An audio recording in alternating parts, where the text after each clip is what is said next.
एक बार जल्दी से फटाफट कमेंट सेक्शन में बता दीजिए ऑडियो क्लियर है।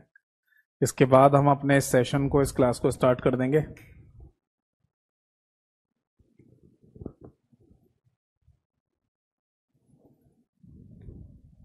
ठीक है जी। ऑडियो एकदम क्लियर है और शुरू करते हैं अपने इस सेशन को और अपने इस क्लास को। सबसे पहले नमस्कार सभी को नमस्कार। आज की सबसे पहले डेट डाल देते हैं, 20 अगस्त 2024 ये आज की डेट है। और मैं आशा करता हूं कि आप सभी लोगों का रक्षाबंधन का जो त्यौहार था फेस्टिवल, वो बहुत अच्छे से गया होगा। ठीक, चलिए। तो अब फाइनली है ना, छुट्टियों का जो टाइम था वो ख़त्म होता है और अब पढ़ाई की बातें करते हैं। ठीक है जी, क्योंकि हमें सिलेबस भी अपना कंप्लीट करना है। तो जैसा कि मुझे याद आ रहा है कि मैं लास्ट क्लास में कंप्यूटर आर्किटेक्चर यानी कि कंप्यूटर की संरचना वाला टॉपिक आपको पढ़ा रहा था, और उसी टॉपिक में आगे जितना भी पार्ट बचा हुआ है उसको डिस्कस करने जा रहे हैं अब। ठीक है, तो क्लास को शुरू करने से पहले केवल 1 मिनट का मैं समय लूंगा आप सभी लोगों का, और जो गाइडेंस मैं आप सभी लोगों को देता हूं उस गाइडेंस को जल्दी से बता दूं। शुरू करते हैं। देखिए, मैं जितनी थ्योरी आपको करा रहा हूं ये मोर देन सफिशिएंट है। इससे ज़्यादा थ्योरी पढ़ने की आपको ज़रूरत नहीं है, बट इसके साथ साथ आपको एमसीक्यू यानी कि मल्टीपल चॉइस क्वेश्चंस की प्रैक्टिस करने की ज़रूरत पड़ेगी, और उनमें भी पीवाईक्यू यानी कि प्रीवियस पेपर में आए हुए क्वेश्चंस। इसके लिए आपको क्या करना है, डेली किसी भी समय आप मेरे यूट्यूब चैनल पर जाइए जिसका नाम है कंप्यूटर बाय यतेंद्र सर, और उसके कम्युनिटी वाले सेक्शन को चेक कर लिया कीजिए। जितने भी क्वेश्चन आपको मिले उनके आंसर दीजिए। Right answer hand to hand पता चल जाएगा आपको, और आपको लगेगा कि हमारा कंप्यूटर का एक मॉक टेस्ट हो जाता है डेली बेसिस पर। फिर आप चले जाओ प्लेलिस्ट वाले सेक्शन में, वहां पर आपको एक प्लेलिस्ट मिलेगी MCQ practice for all exam के नाम से। उसमें जितनी क्लासेस हैं वो तो देखनी है, आगे जितनी भी आए उन्हें भी देखते जाइए। मैंने सबका सीरियल नंबर डाल रखा है प्रॉपर। और अगर आप इन सभी एमसीक्यूज के पीडीएफ फाइल चाहते हैं तो आपको वो मेरे टेलीग्राम चैनल पर मिल जाएगी। टेलीग्राम चैनल का नाम भी सेम ही है, कंप्यूटर बाय यतेंद्र सर। अगर किसी को इन दोनों ऑफिशियल लिंक से जुड़ने में दिक्कत हो रही हो तो आप सीधे मुझे टेलीग्राम या व्हाट्सएप जो भी आप चलाते हो उस पर सीधे मैसेज कर देना। नंबर मेरा इन दोनों का सेम ही है, 8448832987। अपने बैच का नाम लिख के मैसेज कर देना, आपके पास ऑटोमेटिकली मेरे ऑफिशियल लिंक आ जाएंगे। ठीक है जी, तो 1 मिनट का समय समाप्त होता है। तो अब शुरू करते हैं आज के सेशन को, आज की क्लास को। और जैसा कि है ना, लास्ट क्लास में हमारा टॉपिक चल रहा था कंप्यूटर आर्किटेक्चर, उसी चैप्टर को आगे कंटिन्यू कर लेते हैं। ठीक है बेटा, देखो कंप्यूटर आर्किटेक्चर को हिंदी में कंप्यूटर की संरचना के नाम से ही बोला जाता है। ठीक, और लास्ट क्लास में मैं आप सभी लोगों को मदरबोर्ड के बारे में बता रहा था। ठीक है, वैसे कुछ इस तरीके से मैंने बताया था, एक बार रिवाइज कर लेता हूँ, करा देता हूँ आप लोगों को। मैंने बोला था ना कि हमारे पास अगर कोई डेस्कटॉप कंप्यूटर रखा हुआ है, यानी कि किसी टेबल पर परमानेंट रखे हुए कंप्यूटर की बात कर रहा हूँ मैं, अगर वो परमानेंट टेबल पर रखा हुआ कंप्यूटर है यानी कि डेस्कटॉप कंप्यूटर, तो ये जो साइड में खड़ा हुआ डब्बा है इसे क्या बोलते हैं, इसको सिस्टम यूनिट के नाम से बोला जाता है, या फिर इसको हम कैबिनेट के नाम से भी बोल सकते हैं, है ना। और इस कैबिनेट के अंदर है ना आपको 3 मेजर चीजें देखने को मिलेंगी। सबसे पहला है मदरबोर्ड, है ना, और इसी मदरबोर्ड को पीसीबी के नाम से भी बोला जाता है। फिर इसी के अंदर आपको मिलेगी हार्ड डिस्क, और इसी के अंदर आपको मिल जाएगी एसएमपीएस, या मिल जाएगा। ठीक, तो फाइनली ये जो सिस्टम यूनिट है यानी कि साइड में खड़ा हुआ डब्बा जिसको कैबिनेट या टावर के नाम से भी बोला जाता है, इसके अंदर मेजरली 3 चीजें हैं, मदरबोर्ड, हार्ड डिस्क और एसएमपीएस। तो अब इन तीनों को एक एक करके हमें समझना होता है इस चैप्टर के अंदर। यानी सबसे पहले हम मदरबोर्ड के बारे में समझेंगे, फिर हार्ड डिस्क के बारे में, और फिर एसएमपीएस के बारे में समझ लेंगे। ठीक है, तो यहां तक मैंने आप सभी लोगों को बता दिया था। तो अब हेडिंग डालिए मदरबोर्ड।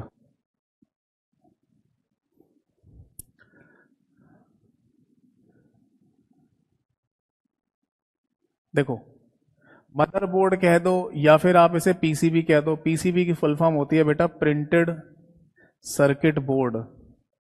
इसको बोलते हैं प्रिंटेड सर्किट बोर्ड। ठीक है, बट ये प्रिंटेड सर्किट बोर्ड या मदरबोर्ड एग्जैक्टली होता क्या है, ये बात हमें जाननी है। तो ध्यान से सुनिए। देखिए, आप कोई भी इलेक्ट्रॉनिक आइटम लीजिए, कोई भी इलेक्ट्रॉनिक आइटम, चाहे तो वो आपका टीवी का रिमोट कंट्रोल ही क्यों ना हो, या फिर आपके पास जो एसी का रिमोट कंट्रोल है वो हो, या फिर अगर आपके पास कोई भी है ना बच्चों का खिलौना हो, ठीक है, या आपके घर में ना कोई भी फुल्ली ऑटोमेटिक वॉशिंग मशीन हो, या आपके घर में लगी हुई एक एलईडी टीवी हो, या आपके घर में कोई भी इलेक्ट्रॉनिक आइटम हो, कोई भी हो, इलेक्ट्रॉनिक आइटम होने चाहिए जो आज के समय हमें हमारे घर में ढेर सारे देखने को मिलते हैं। इन सभी के अंदर आप नोटिस करेंगे कि ग्रीन कलर की प्लेट मिलती है हमको, और उस ग्रीन कलर की प्लेट को पीसीबी यानी कि प्रिंटेड सर्किट बोर्ड के नाम से जाना जाता है। अब बात यह है कि हमारे पास जैसे अगर टीवी का रिमोट कंट्रोल है, इसको अगर हम खोल के देखें तो इसके अंदर भी एक ग्रीन कलर की प्लेट निकलेगी, तो उसे पीसीबी कहते हैं। तो क्या पीसीबी कह दो या मदरबोर्ड कह दो, दोनों एक ही बातें हैं? तो सबसे पहले तो इसी बात पर चर्चा कर लेते हैं कि मदरबोर्ड और पीसी इन दोनों में डिफरेंस होता है या नहीं। तो सुनिए जरा, अगर है ना आप किसी भी ग्रीन कलर की प्लेट, ठीक है जी, एक ग्रीन कलर की प्लेट जो आपको किसी इलेक्ट्रॉनिक आइटम के अंदर मिल रही है, और उस ग्रीन कलर की प्लेट के ऊपर आपको तीन चीजें मिल जाएं, सीपीयू, रैम और रोम। सीपीयू, रैम, रोम, जब भी हम कंप्यूटर पढ़ना शुरू करते हैं तो सीपीयू, रैम, रोम, ये तीन नाम तो अक्सर हमारे दिमाग में आ ही जाते हैं, है ना, और इन्हीं के बारे में सबसे पहले हमें पढ़ने को मिलता है, सीपीयू, रैम, रोम। तो अगर किसी भी इलेक्ट्रॉनिक आइटम के अंदर अगर ग्रीन कलर की प्लेट लगी हुई है और उस पर सीपीयू, रैम, रोम तीनों लगे हुए हैं, तब आपको उसे मदरबोर्ड के नाम से बोलेंगे। ठीक है, बट क्या आप इसे पीसीबी भी कह सकते हैं? तो आंसर है जी हाँ, आप उसे पीसीबी कहना चाहते हैं तो पीसीबी कह दीजिए, प्रिंटेड सर्किट बोर्ड तो वो है ही, बट मदरबोर्ड के नाम से भी उसे आप बोल सकते हैं। बट अगर आपके सामने कोई ग्रीन कलर की प्लेट है और इस पर केवल और केवल रोम लगा हुआ है, यानी कि रीड ओनली मेमोरी, तब आप केवल इसको पीसीबी कहेंगे, यानी कि प्रिंटेड सर्किट बोर्ड, वो मदरबोर्ड नहीं कहलाता। जैसे उदाहरण के लिए, अगर मेरे पास टीवी का रिमोट कंट्रोल है या एसी का रिमोट कंट्रोल है, टीवी का रिमोट कंट्रोल या फिर एसी का रिमोट कंट्रोल, ठीक है, या हमारे घर में कोई भी electronic item, home electronic item ऐसे लिख लो,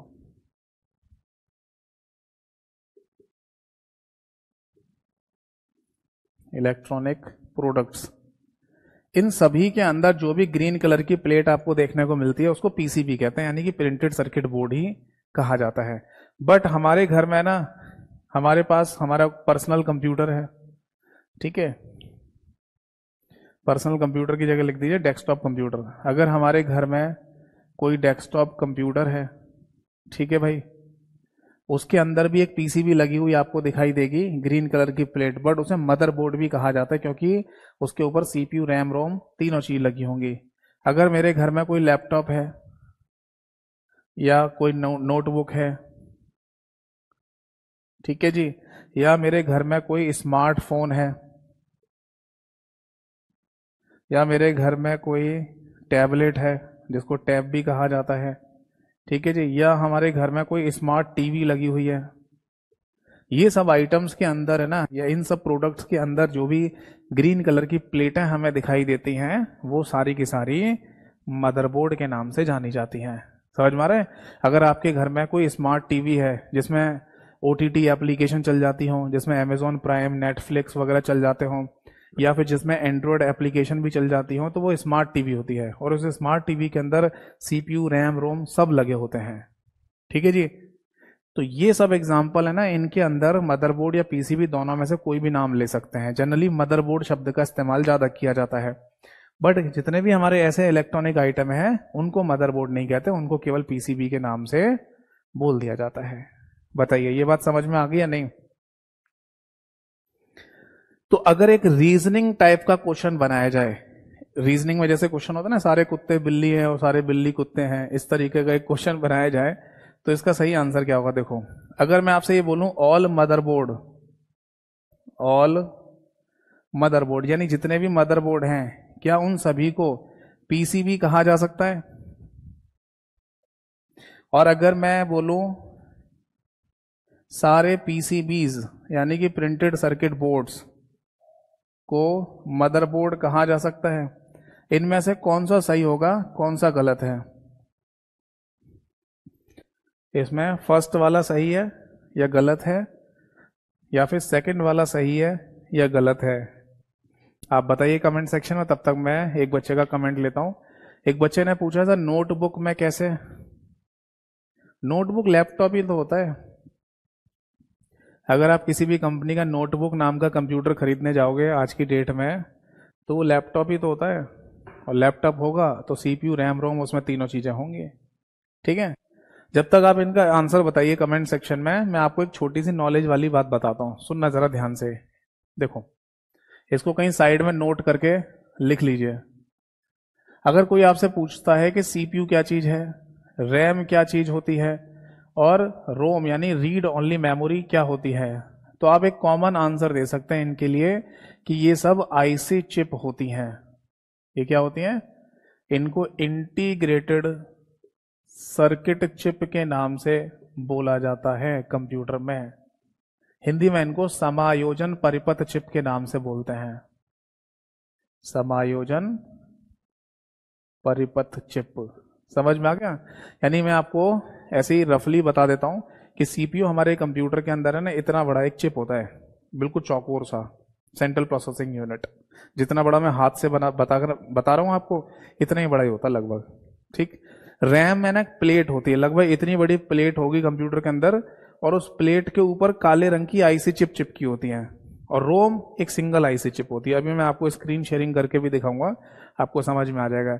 बट नॉलेज के लिए दिमाग में ये बात रखिएगा कि अगर कोई पूछता है कि सीपीयू रैम रोम ये है क्या, किस रूप में होते हैं, तो आप सिंपल आंसर कह सकते हैं कि ये सब आईसी चिप होती हैं, इंटीग्रेटेड सर्किट चिप। समझ में आ रहे हैं? तो जितने भी हमारे इलेक्ट्रॉनिक आइटम होते हैं ना, उनके अंदर एक ही आईसी चिप होती है, लगभग एक हो सकती है, दो हो सकती हैं, जिनको जनरली रीड ओनली मेमोरी कहा जाता है। बट जो कंप्यूटर वाले सिस्टम होते हैं ये सारे के सारे, इनमें जो आईसी चिप लगी हुई हैं वो अलग अलग आईसी चिप हैं। जैसे सीपीयू यानी कि सेंट्रल प्रोसेसिंग यूनिट, रैम लगी होगी यानी रैंडम एक्सेस मेमोरी, और रोम लगी होगी यानी रीड ओनली मेमोरी। ठीक, तो जैसे मैं देख पा रहा हूं कमेंट सेक्शन में बच्चों ने लिखा है फर्स्ट सही है और दूसरा गलत है। देखो, ऑल मदरबोर्ड, क्या सभी मदरबोर्ड को पीसीबी कहा जा सकता है? तो आंसर है यस, बिल्कुल कह सकते हैं भाई, क्योंकि सबसे पहले तो पीसीबी होता है शब्द, वो बाद में डिपेंड करता है कि मदरबोर्ड होगा या नहीं। बट क्या सारे के सारे पीसीबी को मदरबोर्ड कहा जा सकता है? तो आंसर है नो, सारे पीसीबी को हम मदरबोर्ड के नाम से नहीं बोल सकते। ठीक है जी, नोट कर लीजिए इसको, कोई डाउट है तो पूछिए।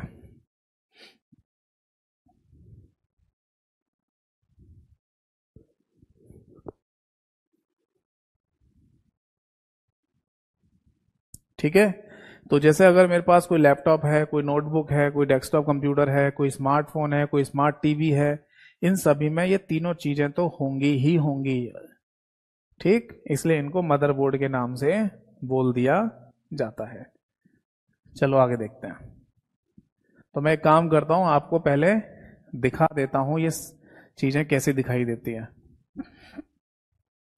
ताकि आपको आइडिया लग जाए अगर किसी ने इनको नहीं देखा है तो बेटा अभी आपको ना मेरे कंप्यूटर का स्क्रीन शेयरिंग दिखाई देगा, जिसमें मैं आपको ये सारी चीजें दिखा देता हूं। देखो,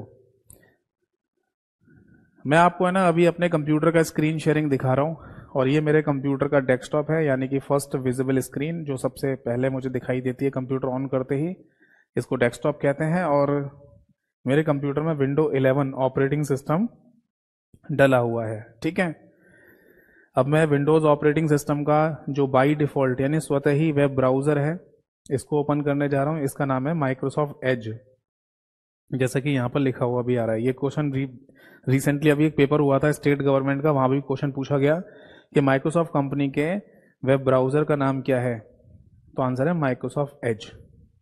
ठीक, अब हम यहां पर गूगल सर्च इंजन पर इन सभी को एक बार देख लेते हैं।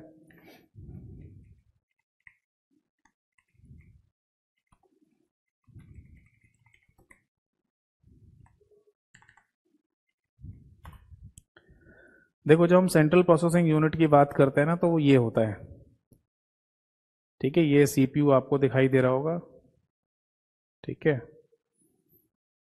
ये एक आईसी चिप होती है जो हमारे कंप्यूटर के मदरबोर्ड पर लगी होती है। देखो एक व्यक्ति का हाथ आपको दिखाई दे रहा होगा, जो सीपीयू को जो लगाने वाली जगह जहां पर लगाया जाता है ना उसे सीपीयू सॉकेट के नाम से बोलते हैं, तो यहाँ लगाई जाती है सीपीयू नाम की चिप। एक व्यक्ति ने देखो अपने हाथ में पकड़ा हुआ है और इस पर लिखा इंटेल, ठीक है। और यहाँ लिखा व्हाट इज माइक्रो प्रोसेसर। ये मैं अभी बताऊंगा आपको आगे चल के कि सीपीयू को माइक्रो प्रोसेसर के नाम से भी बोला जाता है, ठीक है जी। ये होता है आपका सीपीयू जो आपको अभी दिखाई दे रहा है। अब इसका रैम देख लीजिए, रैम कैसे दिखती है कंप्यूटर में। देखो रैम है ना कुछ इस तरीके की दिखाई देगी आपको, यानी एक ग्रीन कलर की प्लेट और उसके ऊपर ब्लैक कलर की आईसी चिप, ठीक है। ये कई सारी आईसी चिप लगी रहती हैं इस पूरी ग्रीन कलर की प्लेट पर, और ये हमारे कंप्यूटर के मदरबोर्ड पर लगी होती है। जैसे कि ये फोटो आप देख पा रहे होंगे, एक व्यक्ति है ना अपने दोनों हाथों का इस्तेमाल करके ये जो जगह वाइट वाइट कलर की आपको दिख रही है इसको मेमोरी स्लॉट कहते हैं, और इसी मेमोरी स्लॉट पर रैम को लगा रहा है, ठीक है। ये होती है रैम यानी रैंडम एक्सेस मेमोरी। अब मैं आपको रोम दिखा देता हूं एक बार। Read only memory, read only memory single IC chip के रूप में होती है, जैसे ये दिखाई दे रही है आपको। ये सब रीड ओनली मेमोरी के एग्जाम्पल हैं। इस फोटोग्राफ से आप आइडिया लगा सकते हैं देखकर कि रैंडम एक्सेस मेमोरी ये पूरी प्लेट को कहा जाता है जिसपे कई सारी आईसी चिप होंगी, और ये रीड ओनली मेमोरी है। अब अगर आपके दिमाग में क्वेश्चन आ रहा हो कि सर ये आईसी चिप का कॉन्सेप्ट क्या है, आईसी चिप क्या होती है, तो आप चिंता मत कीजिए, वो मैं आपको आगे पढ़ाऊंगा ही पढ़ाऊंगा। जब मदरबोर्ड शुरू होगा तो हम आगे चल के आईसी चिप के बारे में भी डिस्कशन करेंगे, ठीक है। फिलहाल देख लीजिए कि दिखते कैसे हैं, ठीक है। और अब मैं आपको दिखाने जा रहा हूं मदरबोर्ड का डायग्राम। देखो हमारे कंप्यूटर के अंदर है ना एक ऐसी ग्रीन कलर की बड़ी सी प्लेट दिखाई देगी हमें, जिसे मदरबोर्ड या प्रिंटेड सर्किट बोर्ड के नाम से भी जाना जाता है। और इसी मदरबोर्ड नाम की प्लेट के ऊपर है ना हमें ढेर सारे हार्डवेयर कंपोनेंट्स लगे हुए दिखाई देते हैं, बहुत सारे होते हैं। अब आप बोलेंगे सर ये आप ग्रीन कलर की बता रहे थे और यहाँ पर ब्लैक कलर की दिखाई दे रही है। और एक और फोटोग्राफ दिखाता हूं मैं आपको, ये देखो यहाँ पर ब्लू कलर की दिख रही है। तो मैं आपको बता दूं वैसे तो जितने भी पीसीबी या मदरबोर्ड होते हैं इन सभी का जो कलर होता है वो ग्रीन होता है, यानी हरे रंग की प्लेटें होती हैं ये। बट अब मार्केट में ना आपको ब्लू यानी नीले रंग की और ब्लैक यानी कि काले रंग के मदरबोर्ड भी देखने को मिल सकते हैं। तो अभी आज के समय पर मदरबोर्ड 3 कलर में आपको देखने को मिलेंगे, ग्रीन में और ब्लैक, ब्लू में और ब्लैक में, ठीक है जी। बाकी जो नॉर्मली इलेक्ट्रॉनिक आइटम होते हैं आज भी उनके अंदर जो पीसीबी लगी हुई है वो ग्रीन कलर की प्लेट होगी, यानी कि हरे रंग की। जैसे कि टीवी या एसी के रिमोट कंट्रोल को अगर आप खोल के देखेंगे तो उसमें ग्रीन कलर की ही आपको पीसीबी देखने को मिलेगी। समझ में आ गया सभी को? तो अब मैं आपके सामने आ जाता हूं और फिर इसको डिस्कस करते हैं। देखो अब एक बच्चे ने, जैसे मैं कमेंट सेक्शन में देख पा रहा हूं, एक बच्चे ने पूछा सर इसका कलर ग्रीन ही क्यों होता है। चलिए ये भी बताता हूं। देखो आप अभी है ना इस क्लास को खत्म करने के बाद अपने टीवी का या एसी का रिमोट कंट्रोल को खोल के देखना, तो इसके अंदर ग्रीन कलर की ही आपको प्लेट निकलते हुए दिखाई देगी, या इसके अंदर ग्रीन कलर की प्लेट निकलेगी जिसको पीसीबी कहते हैं। तो कोई स्पेसिफिक रीजन है इसका, कोई कारण है हरे रंग के होने का? तो जनरली 2 कारण इसके पीछे हमें देखने व सुनने को मिलते हैं। पहला कारण तो यह है कि जब आप नोटिस करेंगे कि इस पीसीबी यानी कि प्रिंटेड सर्किट बोर्ड, इस प्लेट पर आप नोटिस करेंगे कि आपको टेढ़ी मेढ़ी लाइनें जाते हुए इधर से उधर दिखाई देंगी। वो टेढ़ी मेढ़ी लाइनें बेसिकली कॉपर की लाइनें होती हैं। कॉपर समझ गए ना, बिजली के तारों में भी कॉपर का ही अंदर वायर होता है, कॉपर वायर जिसे बोलते हैं। तो ये जो है ना लाइनें टेढ़ी मेढ़ी आपको दिखाई देती हैं, बेसिकली कॉपर की होती हैं। और ये कॉपर की लाइनें हमें प्रॉपर तरीके से दिखाई दें तो इसके पीछे ग्रीन कलर का होना जरूरी है। ये वैसे ही समझ लो जैसे मैं ना इस वाइट कलर के बोर्ड को बैकग्राउंड में रखने के बाद ही तो ब्लैक कलर से लिख रहा हूं, तभी तो आपको ये दिखाई देगा, है ना। भाई देखो, अगर मैं यहाँ पर ग्रीन कलर से लिखूं, रेड कलर से लिखूं, तो आपको उतना क्लियर दिखाई नहीं देगा जितना यहाँ पर ब्लैक कलर से लिख रहा हूं मैं। तो इससे क्या पता चल रहा है कि अगर आपको ब्लैक कलर से बिल्कुल साफ साफ किसी चीज को लिख कर दिखाना है तो पीछे बैकग्राउंड व्हाइट ही होना चाहिए। तो उसी तरीके से समझ लीजिए, जो कॉपर की लाइन है ना, इनको प्रॉपर देखने के लिए बैकग्राउंड कलर को ग्रीन रखा गया। दूसरी बात है, दूसरा जो रीजन हमें देखने को मिलता है वो ये है हमारी आईज। हाँ, जैसे कि मैं देख पा रहा हूँ राहुल चौधरी ने भी एकदम सही आंसर दिया है, आंखों का भी एक रीजन है। एक्चुअली हम और आप लोग तो है ना किसी भी इलेक्ट्रॉनिक आइटम को यूं ही इस्तेमाल कर लेते हैं जैसे हमें करना है, बट इन इलेक्ट्रॉनिक आइटम के अंदर जो प्लेट है यानी पीसीबी, इसे कोई बनाता भी तो होगा मैन्युफैक्चरिंग यूनिट में। तो वो तो पूरे दिन सारे दिन उनके आंखों के सामने यही एक ही चीज रहती होगी। अगर मान लो वो पीसीबी बना रहे हैं, प्रिंटेड सर्किट बोर्ड, तो उनके आंखों के सामने तो वो हमेशा पूरे दिन यही रहती होगी, और फिर डेली उनके सामने यही मतलब कलर, पर्टिकुलर कलर रहेगा, तो उनकी आंखों को कोई प्रभाव ना पड़े। अंग्रेजी में एक शब्द होता है एर्गोनॉमिक्स, जैसे इकोनॉमिक्स नहीं होता अर्थशास्त्र, ऐसी एक शब्द बनाया गया एर्गोनॉमिक्स।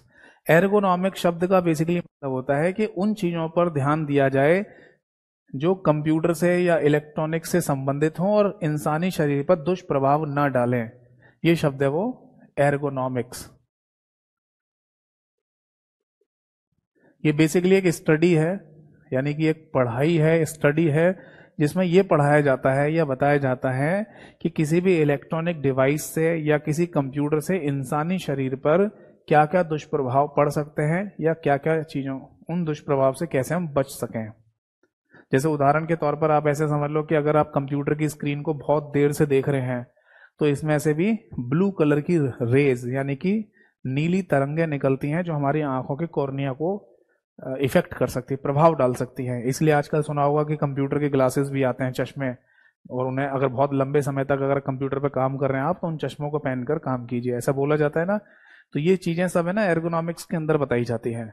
तो वैसे ही समझ लो कि जो लोग है ना पूरे दिन भर है ना इन्हीं पीसीबी पर काम करते रहते हैं, तो उनके सामने एक कलर हमेशा रहेगा, एक पर्टिकुलर कलर डेली, और उस कलर की वजह से उनकी आंखों में कोई प्रभाव ना पड़े, इस वजह से वो ग्रीन कलर को चूज किया गया। अब आप बोलेंगे सर ग्रीन ही क्यों? तो बेटा देखो, ग्रीन में ना कई सारे वेरिएंट होते हैं, कोई डार्क ग्रीन भी हो सकता है, लाइट ग्रीन भी हो सकता है। तो बहुत ज्यादा रिसर्च करने के बाद फाइनली ग्रीन कलर की यही इंटेंसिटी वाली जो ग्रीन कलर है यही चूज किया गया, और नोटिस किया गया कि इसको अगर आप देखते रहेंगे मैन्युफैक्चरिंग यूनिट पर तो आपकी आंखों पर बहुत ज्यादा प्रभाव नहीं पड़ेगा कलर की वजह से। ठीक है, तो ये कुछ रीजन है ना हमें देखने को मिलते हैं। ठीक, चलिए अब आगे देखेंगे। वरना आज के समय में मैं आपको बता दूं कि पीसीबी यानी प्रिंटेड सर्किट बोर्ड तीनों कलर में आ रहे हैं, ग्रीन भी है और ब्लैक भी है और ब्लू भी है। ठीक है जी। देखो जी, अगर आपसे यह कहा जाए कि हमारे कंप्यूटर का मेन कंपोनेंट कौन है, केवल इतना ही शब्द लिखा हुआ आ रहा है मेन कंपोनेंट, जैसे हिंदी में कहा जाएगा मुख्य घटक, तो बेटा इसका सही आंसर है मदरबोर्ड। बट क्यों? क्योंकि सीपीयू, रैम, रोम जो कंप्यूटर की जान है वो तो इसी के ऊपर ही लगे हुए हैं, मदरबोर्ड पे ही होते हैं। इसलिए मदरबोर्ड को हमारे कंप्यूटर का मेन कंपोनेंट या मुख्य घटक के नाम से बोला जाता है। यानी कि मैं ये डायग्राम यहां पर फिर से बना दूं कि अगर ये हमारे कंप्यूटर का मदरबोर्ड है तो हमारे पूरे कंप्यूटर की जान, जीवन, लाइफ किसको कहा जाता है? सीपीयू, रैम, रोम, इन तीनों को ही कहा जाता है। और ये तीनों ही कहाँ लगे हुए हैं? मदरबोर्ड के ऊपर लगे हुए हैं। इसलिए हमारे कंप्यूटर का मुख्य घटक मदरबोर्ड को बोल देते हैं। बट इस मुख्य घटक के ऊपर है क्या क्या चीज? सीपीयू, रैम, रोम ही है या कुछ और भी हो सकता है? तो ढेर सारी चीजें होती हैं, ढेर सारे कंपोनेंट्स होते हैं। तो मैं अभी आपको एक फोटोग्राफ दिखाने जा रहा हूं जिसको पूरा स्क्रीन पर बड़ा करके आप देखिए, और एक बार सभी के नाम जरूर पढ़ लीजिएगा, ठीक है? फिर एक एक करके उनको डिस्कस भी करेंगे। ठीक है जी। देखो, अभी आपको है ना मदरबोर्ड का डायग्राम दिख रहा होगा, और इस मदरबोर्ड के डायग्राम को मैं बड़ा करके आपको दिखाता हूं, आराम से देखिए। 1 मिनट का समय लीजिए और सभी नाम को ना अच्छे से पढ़ लो। देखो, सबसे पहले है ना यहाँ पर लिखा हुआ north bridge with heat sink, ये है कुछ पत्तियां पत्तियां सी जो आपको दिखाई दे रही हैं।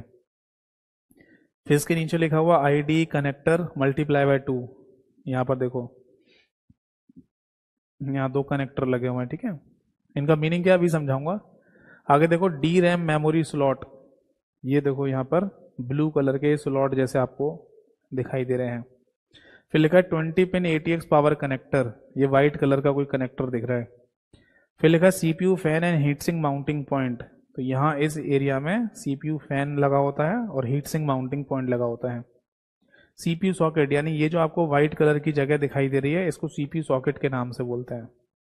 फिर यहाँ लिखा है कनेक्टर्स फॉर इंटीग्रेटेड पेरिफेरल्स, ठीक है, तो यहाँ ढेर सारे कनेक्टर्स लगे हुए हैं अलग अलग डिवाइसेस के लिए। फिर यहाँ लिखा हुआ CMOS बैकअप बैटरी, यहाँ पे कोई सेल जैसी डिवाइस लगी हुई है, इसे CMOS बैकअप बैटरी कहते हैं। फिर लिखा PCI स्लॉट, ये व्हाइट कलर की पट्टियां पट्टियां जो दिख रही हैं आपको 5, ये PCI स्लॉट कहलाती है। फिर साउथ ब्रिज, यहाँ पर एक हार्डवेयर डिवाइस लगी हुई है जिसको साउथ ब्रिज के नाम से बोलते हैं। और फिर है AGP स्लॉट, ठीक है, और ये जो आपको ब्लैक कलर का एक डिवाइस दिखाई दे रहा है इसको AGP स्लॉट के नाम से जाना जाता है, ठीक है जी। तो मोटे मोटे तौर पर है ना ये सारी चीजें हमें दिखाई देगी मदरबोर्ड के ऊपर। और मैं आपको बता दूं कि इसमें जितने भी पॉइंट्स लिखे हुए हैं इन सभी पॉइंट पर कभी ना कभी किसी ना किसी एग्जाम में क्वेश्चन जरूर पूछा गया है। जैसे कि रिसेंटली अभी एक पेपर में CMOS बैकअप बैटरी के बारे में भी क्वेश्चन पूछा गया था, ठीक। तो अब एक काम करते हैं, सारे नाम आपने अच्छे से देख लिए होंगे, इस डायग्राम को कर देना थोड़ा छोटा, मेरे हिसाब से इतना काफी है। तो मैं जितने भी हार्डवेयर कंपोनेंट्स यहाँ पर लगे हुए हैं इन सभी के बारे में आपको समझाता जाऊंगा, आप समझते जाइए और कोई डाउट है तो पूछते जाइए, ठीक है। ये आप नोट कर सकते हैं वैसे।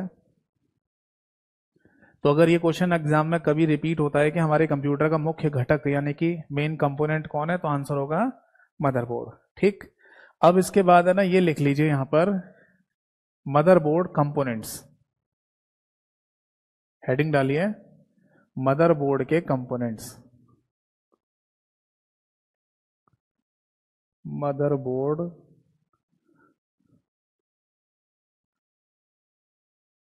ठीक है जी, यानी कि घटक। हिंदी पूरा लिखना है तो पूरा लिख लो, मदरबोर्ड के घटक, मदरबोर्ड के घटक, ठीक है साहब। तो देखिए यहाँ जितने भी नाम लिखे हुए हैं सभी के बारे में एक एक करके मैं चर्चा करूंगा, सभी के बारे में एक एक करके बताऊंगा और आप आराम से कोई डाउट हो तो पूछते जाना। तो चलिए शुरू करते हैं। देखो भाई मदरबोर्ड कंपोनेंट्स में ना सबसे पहले हमारे सामने एक शब्द लिखा हुआ आ रहा है और वो है नॉर्थ ब्रिज, नॉर्थ ब्रिज। देखो अगर हिंदी में भी लिखना है तो आप इसे नॉर्थ ब्रिज ही लिखेंगे क्योंकि इसका कोई हिंदी ट्रांसलेशन या हिंदी अनुवाद नहीं होता।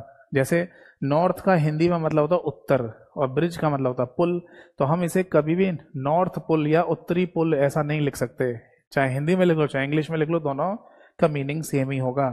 बट इस नॉर्थ ब्रिज का बेसिकली मीनिंग क्या है ये समझिए। देखो हमारा ये जो पूरा मदरबोर्ड है ना इसको बेसिकली 2 हिस्सों में देखा जा रहा होता है, या फिर ऐसे कह दीजिए कि इसको 2 हिस्सों में बांट कर कंसीडर कर रहे होते हैं। एक हिस्सा कहला रहा होता है नॉर्थ ब्रिज साइड वाला और एक हिस्सा कहला रहा होता है साउथ ब्रिज साइड वाला।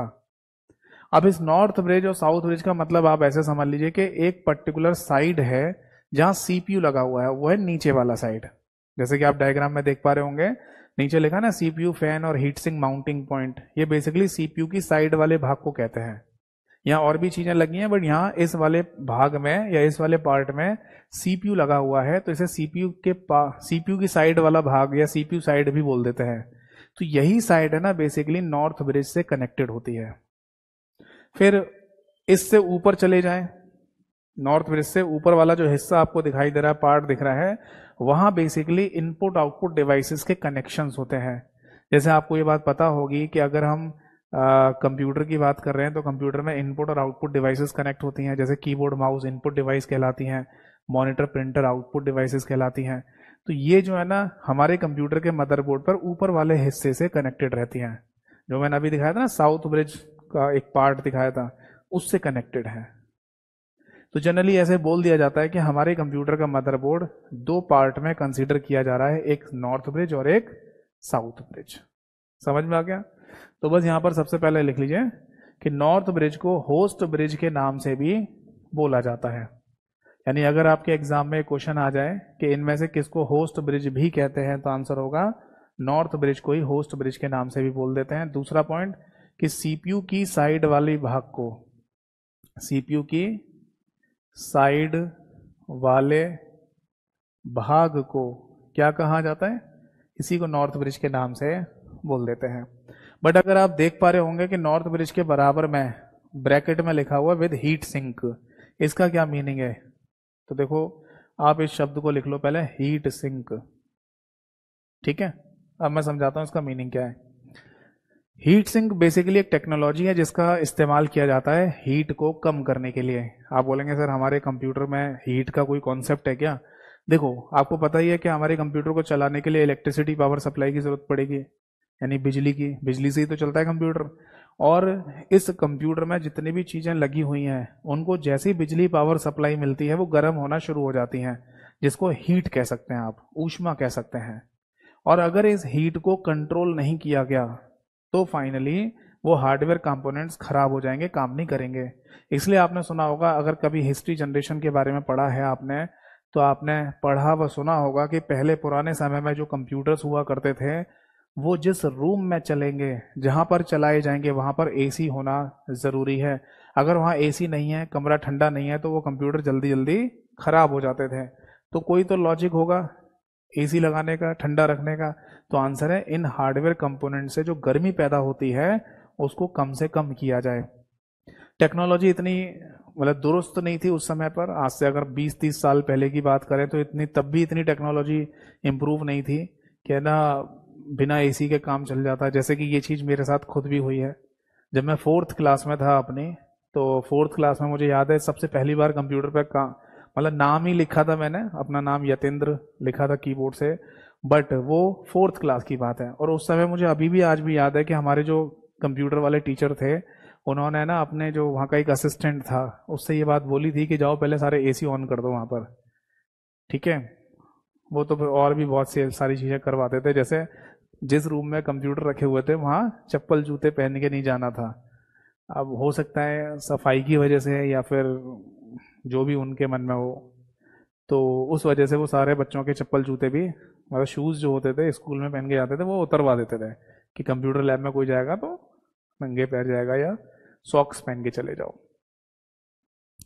आज के समय तो ऐसी कोई बात पता चलती नहीं है हमें कि ना हम कोई कंप्यूटर इस्तेमाल कर रहे हैं तो वहां पर चप्पल जूते नहीं होने चाहिए या धूल मिट्टी नहीं होनी चाहिए। हाँ मैं ये मानता हूँ धूल मिट्टी की वजह से इफेक्ट पड़ता है।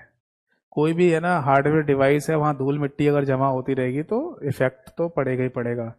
कुछ थोड़ा ज्यादा करते हैं इस चीज को। जैसे एक सिंपल सा एग्जांपल हमारे घर में एसी का भी है। आपको पता ही होगा एसी को है ना हर हफ्ते या 10-15 दिन में एक बार उसके फिल्टर साफ करने चाहिए, वरना प्रॉपर कूलिंग नहीं देगा। तो इसका मतलब ये है कि हमारे घर की जो गंदगी है, डस्ट पार्टिकल हैं, वो एसी के फिल्टर से जाके चिपक जाते होंगे। तो इस वजह से भी समझ लो कि वो शायद उस समय ये सोचते हों कि कमरे के अंदर गंदगी ना हो जाए, धूल मिट्टी ज्यादा ना जाए, इस वजह से वो सफाई का ज्यादा ध्यान रखते होंगे। ठीक है, सफाई उस समय ज्यादा मैटर नहीं करती थी, शायद वो अपने लेवल पे करवाते होंगे। मैटर करता था कंप्यूटर को ठंडा रखना। ठीक है जी। तो फाइनली क्या था, वहां पहले कमरे को ठंडा करो तब जाके कंप्यूटर ऑन होंगे और फिर कंप्यूटर चलाए जाएंगे। बट आज के समय है ना वो चीज हमें देखने को नहीं मिलती। अगर मैं अपने पास कोई स्मार्टफोन है, लैपटॉप है, टैबलेट है, इनको कहीं भी लेके घूम रहा होता हूँ जहाँ एसी नहीं है, तब भी ये प्रॉपर काम कर रहे होते हैं। तो इसका मतलब टेक्नोलॉजी इंप्रूव हुई। और कोई तो ऐसी टेक्नोलॉजी लेके आए होंगे हम लोग या हमने डेवलप की होगी जिससे इन डिवाइसेस को अब एसी यानी एयर कंडीशनिंग की जरूरत नहीं पड़ती है। तो आंसर है हीट सिंक टेक्नोलॉजी। ये बेसिकली हीट सिंक टेक्नोलॉजी में किया जाता है, यानी कि इस तकनीक में क्या करते हैं ऐसा कि हमें अब एसी की नीड नहीं होती है। तो इसका सिंपल सा आंसर है, मैं बताता हूं, सुनिए। एक्चुअली होता क्या है कि अगर हमें हीट कम करनी है ना, तो हम या तो फिर वातावरण को ठंडा रखें तो वो आपस में बैलेंस हो जाता है, या फिर है ना हम कुछ ऐसा करें कि हीट किसी एक जगह पर केंद्रित ना हो पाए, यानी कि सेंट्रलाइज ना हो पाए, वो फैल जाए। तो ये तो ठीक है भाई, ऐसा भी कर सकते हैं। जैसे मान के चलिए कि अगर हम किसी कागज को, पेपर को धूप में, है ना, बहुत धूप पड़ रही हो, मई जून की कड़ाके वाली गर्मी पड़ रही हो, धूप पड़ रही हो, और उस कागज को लेके जाएं धूप में, और एक लेंस की मदद से, ये प्रैक्टिकल तो आपने बचपन में भी खुद करके देखा होगा, कि एक लेंस की मदद से ना सूर्य की गर्मी को कागज पे एक ही जगह पर डालें, तो कुछ ही देर में कागज इतना गर्म हो जाता है एक ही पॉइंट पर कि वो जलना शुरू हो जाएगा, है ना। और उसी कागज को आप उसी धूप में ऐसे ही डाल दो, सड़क पे छोड़ दो, छत पे डाल दो, कहीं भी डाल दो, तो आप पूरे दिन डाल के रखिए, उस कागज पे कोई प्रभाव नहीं पड़ेगा। हाँ, भले ही गर्म हो जाएगा, बट वो जलेगा नहीं। तो इससे क्या बात पता चली? इससे बात पता चली कि अगर हीट एक ही जगह पर सेंट्रलाइज हो जाएगी तो ज्यादा डिस्ट्रक्ट करेगी, ज्यादा नुकसान पहुंचाएगी, as compare to equally distribute होती रहे। जिस तरीके से कागज पर, पूरे कागज पर एक जैसी गर्मी पड़ रही है, एक जैसा गर्मी का प्रभाव पड़ रहा है, तो वो कागज जल नहीं रहा, हाँ गर्म जरूर हो जाएगा। तो इसी तरीके से कंप्यूटर इंजीनियर्स ने ये सोचा कि हम एक ऐसी टेक्नोलॉजी बनाते हैं जिससे गर्मी को एक ही जगह पर सेंट्रलाइज नहीं होने देंगे, तो उसी को हीट सिंक के नाम से बोल दिया जाता है। समझ में आ गया? तो सिंपल सा बस ये समझ लो, हीट को कम करने की तकनीक, कम करने की तकनीक या टेक्नोलॉजी को ही हम क्या बोलते हैं? हीट सिंक टेक्नोलॉजी के नाम से बोलते हैं। और इसमें बहुत ज़्यादा इन्वेंशन भी होते जा रहे हैं, यानी धीरे धीरे कंप्यूटर इंजीनियर्स इसी को और ज़्यादा इम्प्रूव करते हुए चले जा रहे हैं, ताकि आप किसी भी ऐसे गर्म माहौल में चले जाओ जहां गर्मी पहले से हो, ठीक है, और इनको चलाने से भी ये हीट हो रहे हो, तब भी ये हार्डवेयर कंपोनेंट्स खराब ना हो। समझ में आ गया? तो बस ये नोट कर लीजिए कि अगर पेपर में कभी भी क्वेश्चन आता है कि नॉर्थ ब्रिज क्या है, तो इसे होस्ट ब्रिज के नाम से जाना जाता है, और सीपीयू की साइड वाली भाग को ही नॉर्थ ब्रिज कह देते हैं, या फिर ऐसे कह दीजिए कि सीपीयू की साइड वाली भाग नॉर्थ ब्रिज से कनेक्टेड है। और इसमें हीट सिंक का मतलब कि हीट को कम करने की तकनीक। समझ में आ गया सभी को? अब आगे देखिए, इसी के साथ साथ है ना एक और शब्द यहां लिखिए, दैट इज साउथ ब्रिज। मैंने अभी आपको डायग्राम को बड़ा करके दिखाया था, तब मैंने साउथ ब्रिज भी आपको दिखाया। बेसिकली ये वो जगह है जहां पर इनपुट आउटपुट डिवाइसेस का कनेक्शन होता है, तो इसलिए ऐसा बोल दिया जाता है कि इनपुट आउटपुट डिवाइसेस की साइड वाला भाग। भाई समझ रहे ना, जहां पर इनपुट आउटपुट डिवाइसेस कंप्यूटर में कनेक्टेड होंगी, तो उसी साइड को इनपुट आउटपुट डिवाइसेस वाला भाग कह दो, या फिर साउथ ब्रिज के नाम से आप बोल सकते हैं। जैसे इस साउथ ब्रिज को भी है ना एक और नाम से जाना जाता है, that is input output controller hub. Input output controller hub. बीते कुछ समय पहले एक पेपर हुआ था, और उस पेपर में ये क्वेश्चन पूछा गया कि बताइए इनमें से इनपुट आउटपुट कंट्रोलर हब किसे कहा जाता है। ये ध्यान रखिएगा कि जो क्वेश्चन एग्जाम्स में पूछे गए हैं, मैं उनसे पहले एग्जाम शब्द ऐसे लिख दूंगा ताकि एक आइडिया लगता रहे आपको कि हाँ ये क्वेश्चन बीते कुछ समय पहले ही पूछा गया है। ठीक है, तो क्वेश्चन में ये पूछा था कि इनपुट आउटपुट कंट्रोलर हब इनमें से किसे कहते हैं, तो ऑप्शन था, या ऑप्शन में सही आंसर था साउथ ब्रिज को। ठीक, बट लिखेंगे क्या हम यहां पर? हम यहां पर लिख लेंगे कि इनपुट आउटपुट डिवाइसेस वाले भाग को, इनपुट आउटपुट डिवाइसेस वाले भाग को। समझ में आ गया? इसको क्या कहा जाता है? इसी को ही साउथ ब्रिज के नाम से बोल दिया जाता है। ठीक है, बाकी नॉलेज के लिए अगर लिखना है तो लिख लीजिए। हमारे कंप्यूटर में अगर इनपुट डिवाइसेस की बात की जाए, ये ध्यान रखिएगा, इनपुट डिवाइसेस को हिंदी में आगत युक्तियां कहा जाता है, और इनपुट डिवाइसेस के उदाहरण में, यानी कि एग्जाम्पल में, कीबोर्ड और माउस आते हैं। ठीक है जी, ये कीबोर्ड माउस बेसिकली हमारे कंप्यूटर में डाटा को अंदर देने के लिए जिम्मेदार हैं, इसलिए इनको इनपुट डिवाइस के नाम से बोला जा रहा है। समझ गए ना? यानी वो डिवाइस जो डाटा को कंप्यूटर के अंदर दे रही है। तो कीबोर्ड से भी डाटा अंदर जा रहा है, माउस से भी डाटा अंदर जा रहा है, तो इसलिए इनको इनपुट डिवाइस बोल देते हैं। और अगर आउटपुट डिवाइसेस की बात की जाए, ठीक है, जिसको हिंदी में निर्गत युक्तियां कहा जाता है, निर्गत युक्तियां, ये कौन सी डिवाइस है? जैसे कि मॉनिटर स्क्रीन हो गई, या फिर प्रिंटर, ये दोनों ही आउटपुट डिवाइसेस के उदाहरण होते हैं। ये वो डिवाइसेस हैं जिनके द्वारा हमें डाटा प्राप्त हो रहा है। समझ में आ रहा है?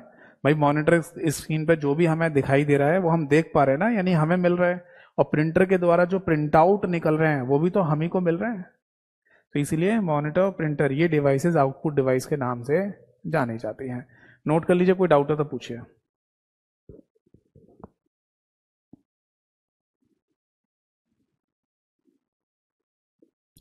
बिल्कुल बेसिक से लेके चलूंगा, ताकि वो व्यक्ति जिसे कंप्यूटर का सी भी नहीं आता और वो व्यक्ति जिसे कंप्यूटर में पहले से नॉलेज है, दोनों का काम चलता रहे। जिन्हें कंप्यूटर में पहले से नॉलेज है, शायद उन्हें भी ये बातें नहीं पता होंगी, वो भी जानेंगे इस बात को, और जिन्हें कंप्यूटर के बारे में सी भी नहीं पता वो भी इन बातों को जानेंगे। और इसी तरीके से लॉजिकल और कॉन्सेप्चुअल बेस्ड क्वेश्चन एग्जाम में आजकल पूछे जा रहे हैं। ठीक है, जैसे एक बच्चा ये कह रहा था कि सर इनके बारे में प्रॉपर थ्योरेटिकल नोट लिखना है हमको। नहीं, इससे इतनी थ्योरी लिखने की जरूरत नहीं है, जितने मेन मेन पॉइंट मैं आपको लिखवा रहा हूँ बस उतने ही लिख लीजिए बस। और इसमें इतना लिखना है कि इनपुट आउटपुट डिवाइसेस वाले भाग को, है ना, तो इसमें बेमतलब के वो पूरी पूरी लंबी चौड़ी कहानी लिखने की जरूरत नहीं है कि साउथ ब्रिज को इनपुट आउटपुट डिवाइसेस वाले भाग को कहा जाता है, ये सब लिखने की जरूरत नहीं है। केवल मेन मेन पॉइंट आपको लिखने हैं, ताकि उन पॉइंट को पढ़ने से ही क्लियर हो जाए कि हम किस चीज की बात कर रहे हैं। ठीक है, चलिए अब आगे देखते हैं। तो फाइनली नॉर्थ ब्रिज और साउथ ब्रिज के बारे में हमें क्लियर हो गया। अब मदरबोर्ड के ऊपर आगे की तरफ देखिए, आपको एक और शब्द लिखा हुआ दिखाई दे रहा होगा, that is D RAM memory slot. Heading डालिए, डी रैम मेमोरी स्लॉट, और उसके आगे भी मल्टीप्लाई बाय 2 लिखा हुआ है। तो इसके बारे में मेरे को प्रॉपर तरीके से समझाने के लिए ये मदरबोर्ड से डायग्राम, मतलब स्क्रीन से ये डायग्राम को हटाना पड़ेगा। ठीक है जी, तो अब मैं आपको क्लियर तरीके से इसके बारे में समझाता हूँ, सुनिए जरा ध्यान से। पहली बात तो ये आती है कि हमारे कंप्यूटर में रैम लगी होती है, तो आंसर है जी हाँ। हमारे कंप्यूटर में एक मेमोरी लगी हुई है जिसको रैंडम एक्सेस मेमोरी के नाम से बोला जाता है। अब आप बोलेंगे सर इसका काम क्या है, क्यों लगी हुई है, रैम की जरूरत क्या होती है? तो एक डायग्राम है ना, आपको हमेशा दिमाग में रखना है। जब तक हमारी कंप्यूटर की क्लासेस चलेंगी तब तक ये डायग्राम हमेशा ध्यान रखना है कि हमारे कंप्यूटर में सारा डेटा होता है कंप्यूटर की हार्ड डिस्क में।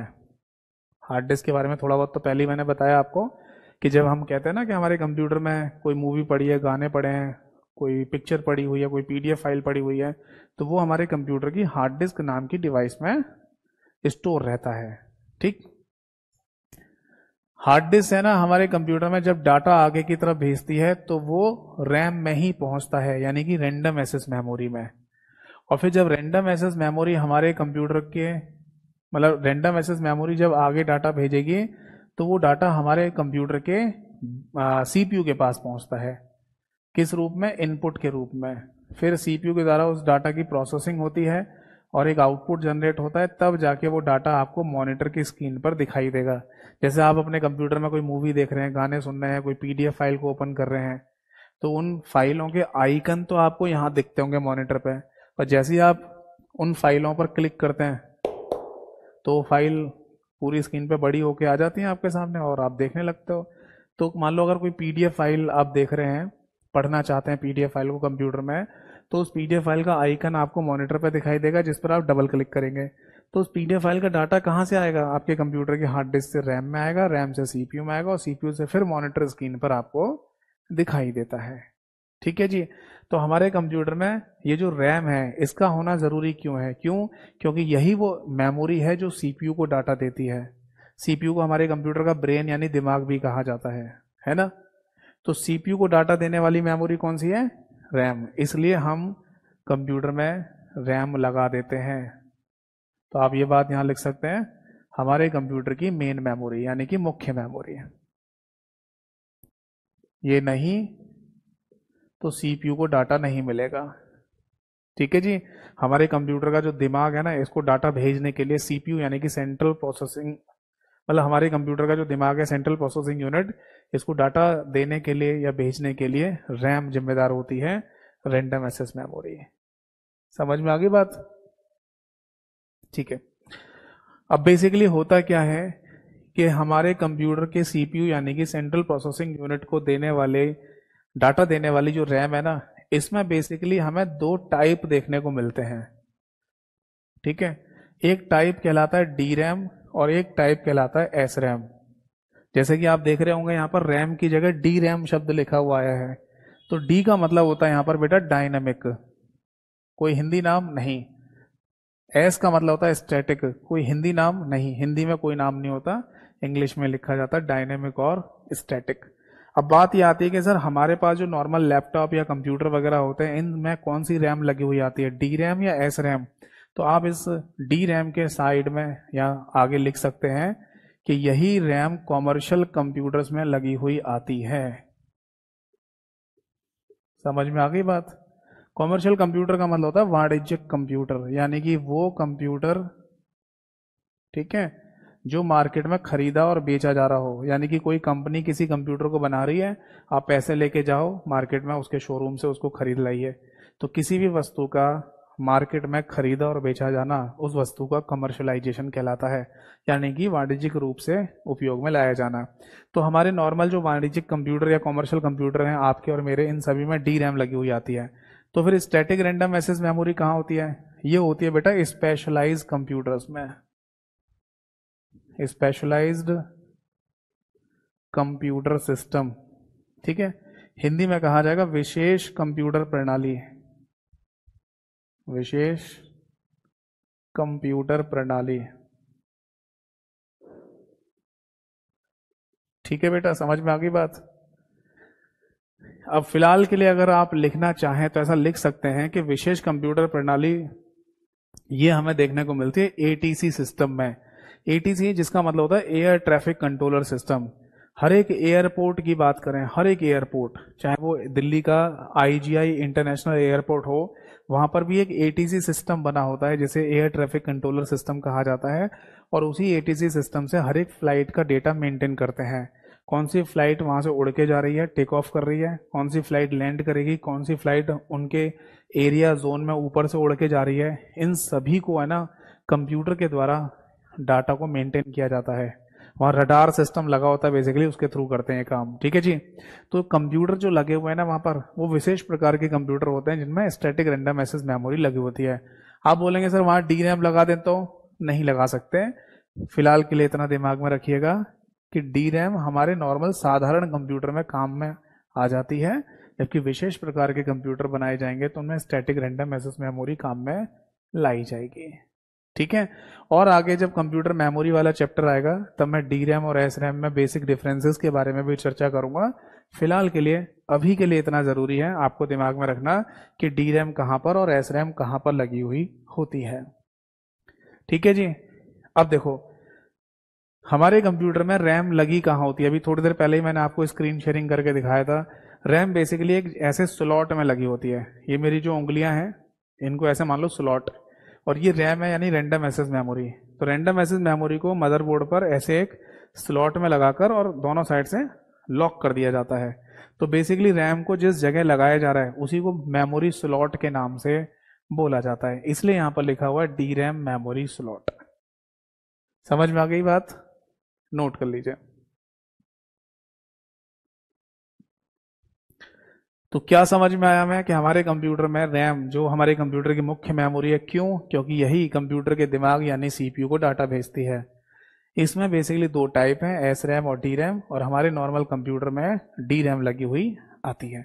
इसे जहां लगाया जाएगा वो जगह मेमोरी स्लॉट कहलाती है। अब बात ये आती है कि सर यहां पर मल्टीप्लाई बाय 2 क्यों लिखा है ब्रैकेट में? तो देखो इसका रीजन ये है बेटा कि हमारे कंप्यूटर के मदरबोर्ड पर रैम को लगाए जाने के बेसिकली 2 स्लॉट होते हैं। देखो एक होता है स्लॉट नंबर 1 और एक होगा स्लॉट नंबर 2। तो ऐसे 2 स्लॉट क्यों दिए जाते हैं कंप्यूटर के मदरबोर्ड पर रैम को लगाने के लिए?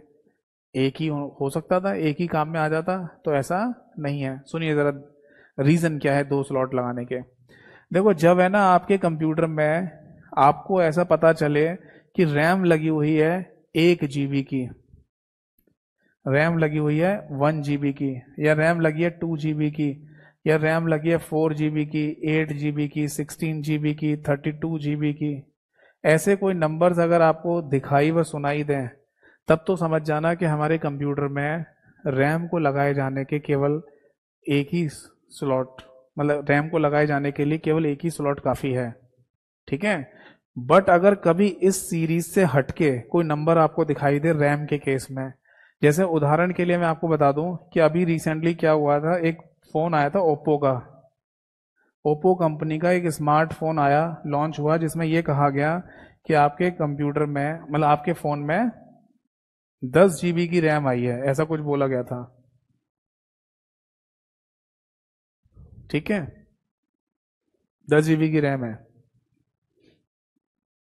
या चलो इस एग्जांपल को बाद में बताऊंगा आपको, एक फोन का एग्जांपल बताता हूँ सिंपल सा।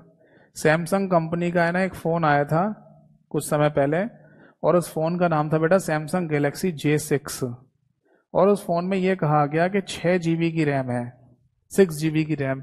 तो क्या 6 GB की रैम बनाई जा सकती है कंप्यूटर के केस में?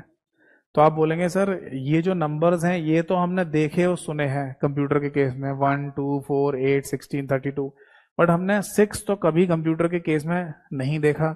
जबकि कंप्यूटर कह लो या स्मार्टफोन फोन कह लो, एक ही बात है, ठीक है। कोई ये ना कहना कि सर स्मार्टफोन का एग्जाम्पल दे रहे हो और पढ़ा आप कंप्यूटर हो, क्योंकि स्मार्टफोन भी कंप्यूटर ही होता है। जो हमारे कंप्यूटर में पूरा कॉन्सेप्ट है वही हमारे स्मार्टफोन के अंदर भी पूरा कॉन्सेप्ट है, ठीक है। तो स्मार्टफोन के अंदर 6 GB की रैम लगी हुई आई, तो ये 6 GB बना कैसे, ये 6 GB हुआ कैसे? तो इसे बनाने के लिए बेसिकली क्या किया गया होगा कि स्लॉट नंबर 1 में 4 GB की और स्लॉट नंबर 2 में 2 GB की रैम लगाई गई होगी, जिससे ये कहा जा रहा होगा कि फोन के अंदर 6 GB की रैम है। आप बोलेंगे सर 6 GB बना नहीं सकते? नहीं, नहीं बन सकता, क्योंकि 6 GB की रैम अगर बनाने की कोशिश की गई तो कंप्यूटर का जो कोर कॉन्सेप्ट है, बाइनरी का जो कॉन्सेप्ट होता है, 0 1 का जो कॉन्सेप्ट होता है, वो गड़बड़ हो जाएगा। एक्चुअली ये जो पैटर्न आपको दिखाई दे रहा है ना, ये 2 की पावर n की वैल्यूज होती हैं। जैसे 2 की पावर n में 0 पुट करेंगे तो 1 आएगा, 2 की पावर n में 1 पुट करेंगे तो 2 आएगा, 2 की पावर 2 में, मतलब 2 की पावर n में 2 पुट करेंगे तो 4 आएगा, और 2 की पावर n में 3 पुट करेंगे तो 8 आएगा। इसी तरीके से अगर हम आगे बढ़ते जाएं और ये पावर लगाते जाएं तो हमें ये पैटर्न देखने को मिलता है। समझ में आ रहा है? तो बाइनरी का जो कॉन्सेप्ट है, यानी 2 का जो कॉन्सेप्ट है ना, उसकी पावर में n रखकर और n की वैल्यू 0 1 2 3 आप फिट करते चले जाएं तो आपको यही वाली सीरीज देखने को मिलेगी। और इसी वजह से आपने देखा होगा कि कंप्यूटर की जितनी भी मेमोरी या कंप्यूटर के जितने भी हार्डवेयर वगैरह हम खरीदते हैं, वहां पर हमें यही नंबर देखने को मिलते हैं ज्यादातर, है ना। ऐसे नंबर बहुत कम देखने को मिलेंगे, और ऐसा मिलता भी है तो उसके पीछे जुगाड़ की जाती है इस तरीके की। समझ गए? आप मेमोरी कार्ड खरीदने जाओ, 16 GB का, 32 GB का, 64 GB का, ऐसे मिलेगा। क्यों 60 GB का मेमोरी कार्ड नहीं आता? पेन ड्राइव लेने जाओ आप, 16 GB की, 32 GB की, 64 GB की पेन ड्राइव मिलेगी। क्यों है ना 10 GB की पेन ड्राइव नहीं आती? क्यों मार्केट में ना 13 GB की पेन ड्राइव नहीं आती, 14 GB की पेन ड्राइव नहीं आती? तो कोई तो लॉजिक होगा। तो जो normal pen drive, memory card हो गए, इन सब के केस में तो आपको यही वाले ही नंबर देखने को मिलेंगे जो ऊपर लिखे हैं। बट जैसे कंप्यूटर के केस में ना, किसी जैसे रैम की बात करें तो वहां ये नंबर अलग देखने को मिल सकते हैं। उसका लॉजिक क्या है वो मैंने आपको समझा दिया, ठीक है ना। जैसे कि मैंने अभी एक क्वेश्चन पूछा था, एक बच्चे ने सही आंसर भी दिया है। जैसे अगर मान लो ये कहा जाए कि 10 GB की रैम है, ऐसे कहा जा रहा है कि टोटल मिला के 10 GB की रैम आई है, तो 10 GB बन सकता है? नहीं, 10 GB की रैम कभी नहीं बन सकती। तो इसके लिए क्या करना पड़ेगा? 8 GB की रैम और 2 GB की रैम लगानी पड़ेगी, तब जाके होगा 10 GB। यानी 8 ये रहा और 2 ये रहा। समझ में आ गया सभी को? ठीक है। अच्छा, एक बच्चे ने यह भी पूछा है कि सर क्या केवल एक ही स्लॉट इस्तेमाल में लाया जा सकता है? हाँ, जैसे मान लो अगर 8 GB की रैम लगी हुई है आपके कंप्यूटर में, तो फिर क्या होगा? स्लॉट नंबर 2 खाली रहेगा, टोटल 8 GB की लगी हुई है बस, ठीक है। इस तरीके से रैम के जो स्लॉट्स हैं वो इस्तेमाल में लाए जाते हैं। जितनी कंप्यूटर में रैम लगी हुई आई है, क्या हम उस रैम को बढ़वा भी सकते हैं? जैसे 8 GB आई है तो ज्यादा करवा सकता हूं मैं? हाँ, ऐसे भी करवा सकता है। तो कोई नई रैम लेके आओगे, उसे स्लॉट नंबर 2 में लगा दिया जाएगा, ठीक है ना। तो एक क्वेश्चन यहां पर ये अराइज हो सकता है, बन सकता है कि रैम कि total number of slots minimum और मैक्सिमम कितने हो सकते हैं किसी भी मदरबोर्ड पर। तो लिख लीजिए बेटा इस पॉइंट को साइड में कहीं भी, कि मिनिमम स्लॉट की बात करेंगे तो 2 तो होंगे ही होंगे, और मैक्सिमम स्लॉट की बात करेंगे तो ये 32 हो सकते हैं। ये 32 स्लॉट्स रैम के किसी मदरबोर्ड के ऊपर तभी हो सकते हैं जब बात किसी सर्वर कंप्यूटर की चल रही हो, जैसे गूगल का सर्वर कंप्यूटर, फेसबुक का सर्वर कंप्यूटर है ना, व्हाट्सएप का सर्वर कंप्यूटर, यूट्यूब का सर्वर कंप्यूटर। इनके जो सर्वर कंप्यूटर्स होते हैं उनकी अगर हम बात करें, जो कि जनरल अमेरिका में ही है, तो वहां जो रैम लगाई गई होंगी मदरबोर्ड के ऊपर, उनके मदरबोर्ड पर 32 स्लॉट्स हो सकते हैं रैम को लगाए जाने के। ठीक है, तो ये पॉइंट लिखने की जरूरत नहीं है, ये भी लिखने की जरूरत नहीं है, ये तो नॉलेज वाला पॉइंट था। इसको आप लिख लीजिए कि किसी भी कंप्यूटर के मदरबोर्ड पर मिनिमम 2 और मैक्सिमम 32 स्लॉट्स हो सकते हैं। ये भी अभी एक पेपर हुआ था, वहां क्वेश्चन पूछा है। ठीक है, तो आप चिंता मत कीजिए, मैं जितने भी क्वेश्चन एग्जाम में पूछेंगे सबके बारे में बताता जाऊंगा कि ये क्वेश्चन इस तरीके का पूछा गया है। ठीक है, तो एक बार जल्दी से रिवीजन कर लो। रैम हमारे कंप्यूटर की मुख्य यानी मेन मेमोरी है। ठीक है, क्यों? क्योंकि वो सीपीयू को डाटा देती है। ठीक है जी, और रैम के अंदर है ना बेसिकली 2 टाइप देखने को मिलेंगे, डी रैम और एस रैम, जिसमें से नॉर्मल हमारे कंप्यूटर्स में, आपके हमारे कंप्यूटर्स में डी रैम यानी कि डायनेमिक रैंडम एक्सेस मेमोरी लगी हुई आती है। समझ में आ गए सभी को? ठीक है जी, अब आगे बढ़ते हैं और डायग्राम को मैं आपके सामने एक बार फिर से ले आता हूं।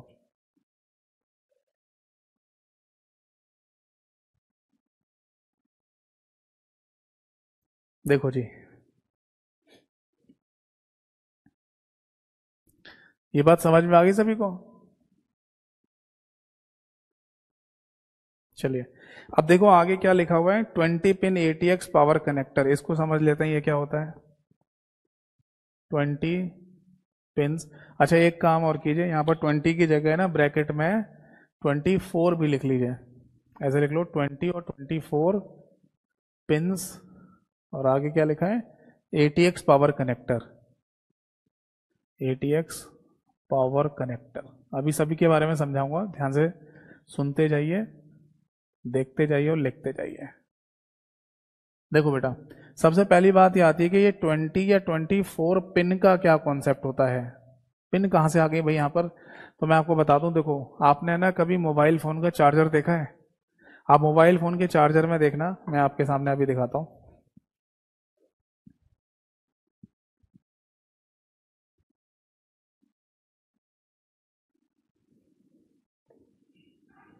देखो बेटा, ये मोबाइल फोन का चार्जर है, ठीक? तो इस चार्जर में आपने नोटिस कभी किया हो, नहीं किया तो आज ही करके देखना, इसे चार्जर या एडेप्टर बोलते हैं। और इसमें यहाँ देखना गौर से, 1 2 3 4, कुछ 4 पिन जैसी दिखाई दे रही है। और इधर साइड में भी देखना, यहाँ पर भी 1 2 3 4 यानी 4 पिन यहाँ पर भी दिखाई दे रही है। बेसिकली जो टेक्निकल टर्मिनोलॉजी है उसमें ये कहा जाता है कि ये यहाँ जहाँ पर ये पॉइंट आपको दिखाई दे रहा है, इसको बोलते हैं USB फीमेल कनेक्टर। ये मैं अपने मन से नहीं बोल रहा हूँ, ये टेक्निकल टर्मिनोलॉजी है, यही शब्दों का इस्तेमाल किया जाता है। और ये वाले पॉइंट को बोलते हैं USB मेल कनेक्टर। तो जब इस USB फीमेल कनेक्टर से मेल कनेक्टर को कनेक्ट किया जाता है तो बेसिकली हो क्या रहा है, यहाँ पर 4 पिन मेल कनेक्टर की 4 पिन फीमेल कनेक्टर से ऐसे चिपक जाती हैं, और फिर ये करंट या सिग्नल बोल दीजिए फ्लो होना या इधर से उधर जाना शुरू हो जाता है। अब समझ में आ गया? तो इस तरीके से कनेक्शन बनाया जाता है, और कनेक्शन जिससे बनेगा उसे कनेक्टर के नाम से बोल देंगे। तो बेसिकली यहां जो कनेक्टर शब्द इस्तेमाल किया जा रहा है वो है USB कनेक्टर। यहां पर भी USB कनेक्टर है और ये भी USB कनेक्टर है जो आप यूज कर रहे होते हैं। समझ में आ गई बात? तो ऐसे है ना, हमारे कंप्यूटर के मदरबोर्ड पर है ना पावर सप्लाई देने के लिए, मतलब इतनी बड़ी प्लेट है ये, और इस प्लेट पर ढेर सारी चीजें लगी हुई हैं, इनको बिजली पावर सप्लाई मिलनी चाहिए। हाँ, तो वो किसी न किसी जगह से तो मिलेगी। तो जिस जगह होकर बिजली पावर सप्लाई कंप्यूटर के मदरबोर्ड पर आती है और फिर पूरे मदरबोर्ड पर फैला दी जाती है या भेज दी जाती है, उस कनेक्टर को ATX पावर कनेक्टर के नाम से बोला जाता है। पहले ATX पावर कनेक्टर में टोटल 20 पिन आया करती थी, यानी 20 पिन का कनेक्टर होता था। जैसे अभी USB का मैंने कॉन्सेप्ट दिखाया मोबाइल फोन के चार्जर का, उसमें 4 पिन का कनेक्टर होता है। यहां पहले 20 का आता था, बट अभी 24 पिन का पावर कनेक्टर आता है। तो इसलिए यहां पर पिन शब्द का इस्तेमाल किया जा रहा है। अब समझ में आ गई बात या नहीं? तो सिंपल सा एक शब्द लिखना है तो ऐसे लिख सकते हैं, 20 या 24 पिन पावर कनेक्टर का मतलब मदरबोर्ड को पावर सप्लाई देने वाला कनेक्टर। मदरबोर्ड को पावर सप्लाई देने वाला, मतलब इसी कनेक्टर के थ्रू है ना पूरे कंप्यूटर के मदरबोर्ड को बिजली पावर सप्लाई मिलेगी। बाकी यहां पर ATX शब्द और लिखा हुआ है, इसका फुल फॉर्म भी होता है, वो भी आप नोट कर लीजिए। इसको एडवांस्ड टेक्नोलॉजी अटैचमेंट के नाम से बोला जाता है। एडवांस टेक्नोलॉजी अटैचमेंट लिख लीजिए, नोट कर लीजिए, कोई डाउट है तो पूछिए। ओहो, एक छोटी सी मिस्टेक हो गई, एडवांस टेक्नोलॉजी एक्सटेंडेड के नाम से बोलेंगे। एक्स लिखा हुआ है ना, हाँ ATX है, एडवांस टेक्नोलॉजी एक्सटेंडेड।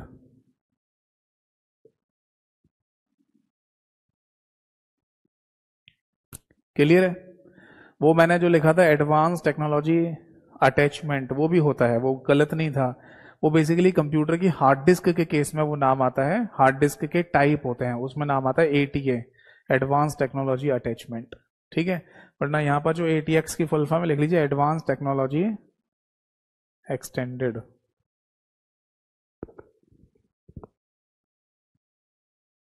समझ में आ गया?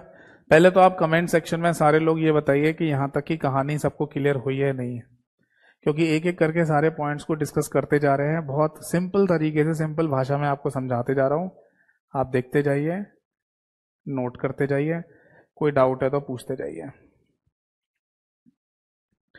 एक बार जल्दी से फटाफट कमेंट सेक्शन में बता दो।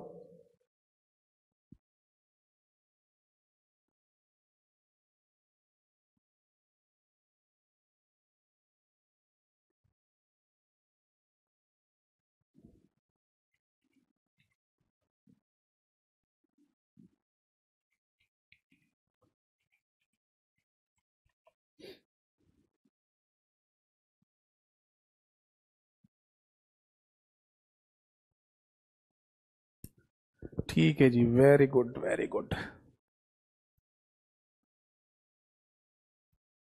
ठीक है,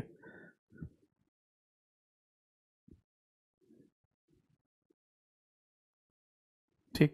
एक बच्चे ने पूछा है कि सर ये एक्स, लास्ट वाला एक्स का क्या मीनिंग है? देखो, वैसे तो इस एक्स का मतलब एक्सटेंडेड ही है, बट जनरली वो लिखा हुआ ऐसे होता है, ये भी मैं लिख के बता देता हूं आपको, ऐसे लिखा होता है एक्सटेंडेड। ठीक है ना, ATX, तो इसीलिए इसका नाम डाला हुआ है, या इसकी फुल फॉर्म होती है एडवांस्ड टेक्नोलॉजी एक्सटेंडेड। ठीक है, चलिए अब आगे बढ़ेंगे। उससे पहले एक बच्चे का कमेंट आ रहा है, सर फर्स्ट कॉमर्शियल कंप्यूटर कौन सा था? अच्छा, मतलब आप ये जानना चाह रहे हैं कि दुनिया का सबसे पहला कॉमर्शियल कंप्यूटर कौन सा था जिसको मार्केट में ना खरीदा और बेचा गया, ये पूछना चाह रहे हो? देखो, एक सबसे पहला जो कॉमर्शियल कंप्यूटर कंसीडर किया जाता है ना, वो करते हैं P6060 ओलिवेट्टी के नाम से। आप चिंता मत कीजिए, मैं आपको है ना जब हिस्ट्री एंड जनरेशन वाला चैप्टर पढ़ाऊंगा तब मैं आपको ये बात क्लियर करके बता दूंगा कि दुनिया का सबसे पहला कॉमर्शियल कंप्यूटर का नाम क्या था, दुनिया का सबसे पहला इलेक्ट्रॉनिक कंप्यूटर किसे कंसीडर किया जाता है, दुनिया का सबसे पहला इलेक्ट्रॉनिक कैलकुलेटर किसे कहा जाता है, दुनिया का सबसे पहला मैकेनिकल कंप्यूटर का नाम क्या है, दुनिया का सबसे पहला इलेक्ट्रोमैकेनिकल कंप्यूटर का नाम क्या है। ठीक है, दुनिया का सबसे पहला पोर्टेबल कंप्यूटर का नाम क्या था, वो सब बातें आपको है ना सब समझ में आ जाएंगी। ठीक है, ओलिवेट्टी का क्या कॉन्सेप्ट था, P6060 का कॉन्सेप्ट क्या था, वो सब समझ में आ जाएगा। एक्चुअली क्या है ना, अभी हमारा फर्स्ट चैप्टर चल रहा है यानी कि कंप्यूटर आर्किटेक्चर, इसके बाद एक छोटा सा एक क्लास का चैप्टर और होगा मेमोरी यूनिट, मेमोरी यूनिट्स। उसके बाद थर्ड जो चैप्टर होगा हमारा वो history generation and classification of computer वाला ही है, वहां ये सारे डाउट्स क्लियर हो जाएंगे आपके। समझ आ गया? चलो जी, अब आगे देखिए। इसके बाद है ना, आप मदरबोर्ड पर देख पा रहे होंगे, देखो मदरबोर्ड पे आप देख पा रहे हैं आगे लिखा हुआ CPU fan and heat sink mounting point, ठीक है, और एक और पॉइंट लिखा हुआ सीपीयू सॉकेट। इन दोनों को एक साथ लिख लेते हैं, या चलो एक एक करके लिख लेते हैं। यहां लिखा हुआ CPU fan and heat sink mounting point, ठीक है जी। अब देखो वैसे तो नाम से ही समझ में आ रहा है कि इसका मीनिंग क्या होगा, बहुत ज्यादा लिखने की जरूरत नहीं है इसके बारे में, ठीक है। देखो सीपीयू फैन का मतलब क्या होगा, सीपीयू फैन का मतलब हो गया सीपीयू को ठंडा रखने वाला पंखा। फैन का मतलब यहाँ पर सिंपल सा पंखा ही होता है, ठीक। तो ओवरऑल कंप्यूटर के मदरबोर्ड को या ओवरऑल कंप्यूटर की जो गर्मी है ना, उसको बाहर निकालने के लिए भी एग्जॉस्ट फैन लगे होते हैं। आपको मैंने बताया ना कि हमारे साइड में खड़े हुए डब्बे जिसको सिस्टम यूनिट कहा जाता है, उसमें एसएमपीएस में भी एक एग्जॉस्ट फैन लगा रहता है जो एसएमपीएस की गर्मी को बाहर फेंक रहा है। और भी जितने भी कंपोनेंट्स लगे हुए हैं उनके भी अलग अलग एग्जॉस्ट फैन टाइप के होते हैं जो गर्मी को बाहर निकालते रहते हैं। ये एग्जॉस्ट फैन वैसे ही हो गया जैसे हमारे घर में किचन में एग्जॉस्ट फैन लगा देते हैं, है ना, किचन की गर्मी को बाहर निकालने के लिए।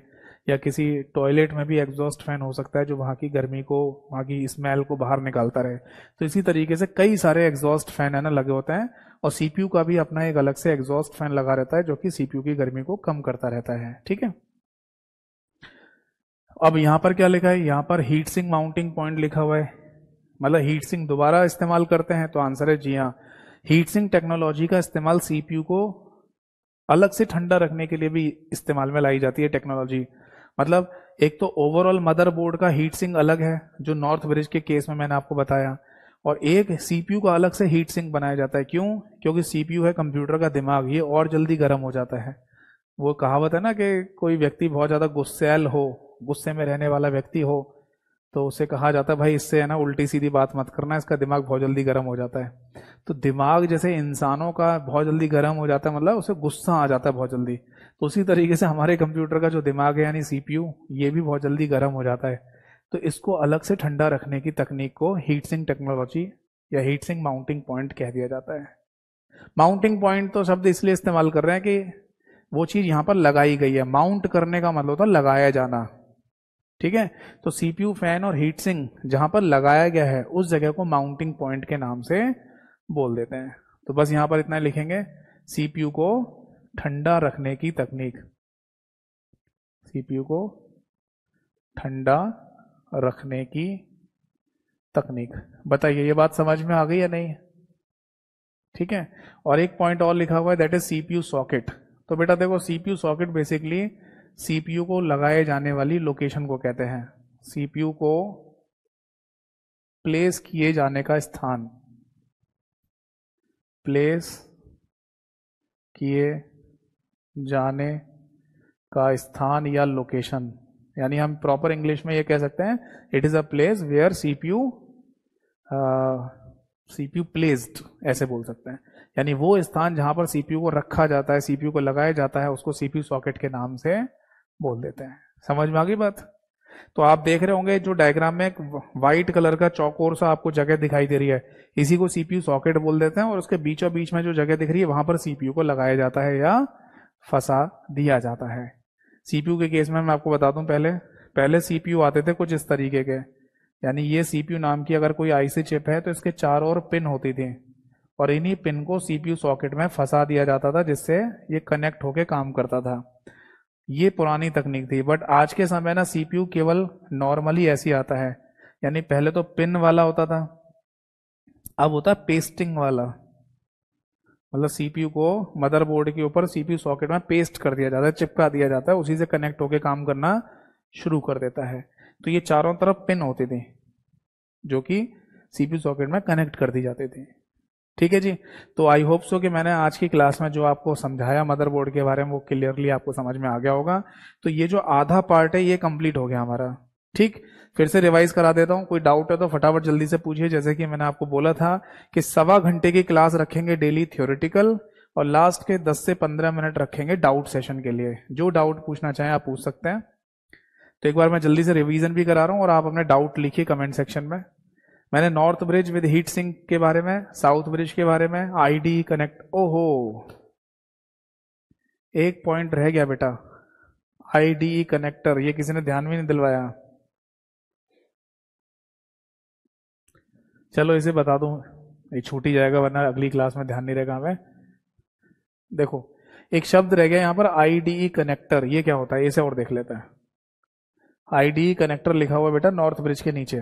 देखो, आईडीई कनेक्टर का बेसिकली मतलब ये होता है कि कनेक्टर, और इसमें भी मल्टीप्लाई बाय 2 लिख रहा होगा, 2 लिख रहा होगा ना, ठीक है। तो आप ये समझ लो, सबसे पहले तो आईडीई की फुल फॉर्म लिख लो। आईडीई की फुल फॉर्म होती है integrated drive electronics. Drive electronics इसकी फुल फॉर्म है, ठीक। अब ये होता क्या है बेसिकली, ये वो कनेक्टर तो समझ गए ना। कनेक्टर का मीनिंग क्या है? कनेक्टर का मतलब जहां कोई कनेक्शन बनाया जा रहा हो, जैसे मैंने मोबाइल फोन के चार्जर का कनेक्शन और कनेक्टर दिखाया अभी आपको। तो बेसिकली आईडी कनेक्टर क्या होता है, ये कंप्यूटर की हार्ड डिस्क का डाटा रैम में पहुंचाने के लिए। डायग्राम देख रहे हो ना, मैंने आपको बोला था ना कि डायग्राम हमेशा याद रखिएगा लास्ट तक, क्योंकि ये डायग्राम बहुत बार बनाया जाएगा। हमारे कंप्यूटर का डाटा किस में है? हार्ड डिस्क में। हार्ड डिस्क से रैम में पहुंचेगा, रैम से सीपीयू में, सीपीयू से मॉनिटर स्क्रीन पर दिखाया जाता है। तो बेसिकली होता क्या है कि ये जो हमारे कंप्यूटर का सीपीयू और रैम है, ठीक है, मैं इसे डायग्राम को हटा के फिर समझाता हूं।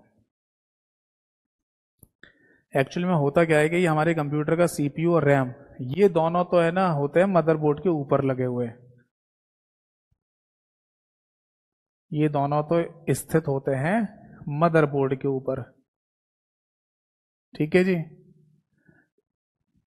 ठीक। बट कंप्यूटर की हार्ड डिस्क है ना मदरबोर्ड पे नहीं होती, हार्ड डिस्क अलग अलग लगी हुई है। इतनी बड़ी डिवाइस होती है जो कंप्यूटर के अंदर लगी रहती है। तो इस हार्ड डिस्क का डाटा अगर मेरे को रैम में भेजना है, तो सब इसका मतलब यही तो हो गया कि मदरबोर्ड पे भेजना पड़ेगा पहले, है ना। और जहां मदरबोर्ड पर कनेक्शन हार्ड डिस्क का दिया जाएगा, उसी कनेक्शन में लगे हुए कनेक्टर को आईडीई कनेक्टर के नाम से बोल दिया जाता है। अब समझ में आ गया या नहीं? तो मोटा मोटा हम ये कह सकते हैं कि कंप्यूटर की हार्ड डिस्क का डाटा, कंप्यूटर की हार्ड डिस्क का डाटा, समझ में आ रहा है, का डाटा रैम में भेजने वाला कनेक्टर, हार्ड डिस्क का डाटा रैम में भेजने वाला कनेक्टर, ठीक है। अगर यहां पर रैम शब्द लिखा हुआ नहीं आए तो मदरबोर्ड भी आ सकता है, क्योंकि सबसे पहले हार्ड डिस्क का डाटा मदरबोर्ड पे ही तो आएगा, और मदरबोर्ड पे पहुंचेगा कहां पर, किसके थ्रू आएगा? आईडी कनेक्टर के थ्रू। और उस आईडी कनेक्टर से फिर उस डाटा को रैम के पास पहुंचा दिया जाता है। तो ऐसे भी लिख सकते हो, हार्ड डिस्क का डाटा रैम में भेजने वाला कनेक्टर, हार्ड डिस्क के डाटा को, ऐसे लिखिए, हार्ड डिस्क के डाटा को रैम में भेजने वाला कनेक्टर। समझ आ गया? लिख लीजिए इसको, ठीक है। बस इतना ही ध्यान रखना है कि कंप्यूटर की हार्ड डिस्क है ना, हमारे कंप्यूटर के मदरबोर्ड पे नहीं होती, वो अलग लगी होती है। तो अलग लगी हुई हार्ड डिस्क का डाटा कंप्यूटर के मदरबोर्ड पे पहुंचना चाहिए, और मदरबोर्ड पे फिर लगी हुई रैम में पहुंचना चाहिए, क्योंकि रैम में नहीं पहुंचेगा तो सीपीयू तक नहीं पहुंचेगा। तो इसलिए एक आईडी कनेक्टर के द्वारा ये पहुंचा दिया जाता है। एक बात और ध्यान रखिए कि ऐसे 2 कनेक्टर हो सकते हैं। ये तब की कंडीशन है जब आपके कंप्यूटर में 2 हार्ड डिस्क लगी हो। जैसे ये हार्ड डिस्क नंबर 1 लगी है, और ऐसे ही मान लो यहाँ पर एक हार्ड डिस्क नंबर 2 लगा दिया आपने। मान लो आपको जरूरत पड़ रही है तो आपने 2 हार्ड डिस्क लगा दी। तो इन दोनों के कनेक्शन ऐसे ही बनाने पड़ेंगे आपको। मतलब हार्ड डिस्क नंबर 2 का भी डाटा अगर रैम तक भेजना है आपको, तो वो भी आईडी कनेक्टर के द्वारा ही जाएगा, ठीक है जी। समझ आ गया सभी को?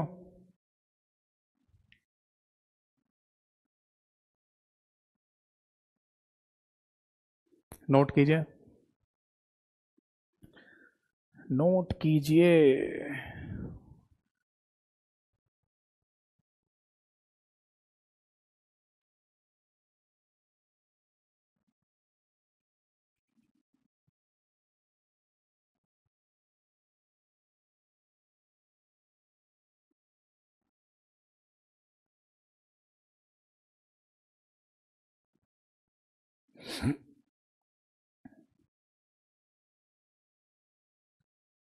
ठीक है जी। तो फाइनली जैसे कि मैं देख पा रहा हूँ कमेंट सेक्शन में सभी लोगों ने लिखा है कि सर, हाँ सभी लोगों ने लिखा सर नो डाउट। एक बच्चे ने लिखा है सर आपने रक्षाबंधन नहीं बनाया बनाया। नहीं, मैंने भी सेलिब्रेट किया था। मेरी भी मतलब सिस्टर है, उनसे राखी बंधवाई थी मैंने। पहले इसे खत्म कर दूं फिर आपके डाउट लूंगा, ठीक है। ये हो गया, इसमें आप कुछ बचा तो है नहीं, इतना ही पॉइंट याद रखना है आपको। बाकी एक पॉइंट और लिखना है तो लिख लो, इसका एक नया वर्जन भी आ गया है जिसको EIDE कह दिया जाता है। ऐसे कैपिटल में लिख लो, इसका एक नया वर्जन आ गया EIDE। हो सकता है कभी फुल फॉर्म में आ जाए। तो ई का मतलब है यहाँ पर एनहेंस्ड, एनहेंस्ड इंटीग्रेटेड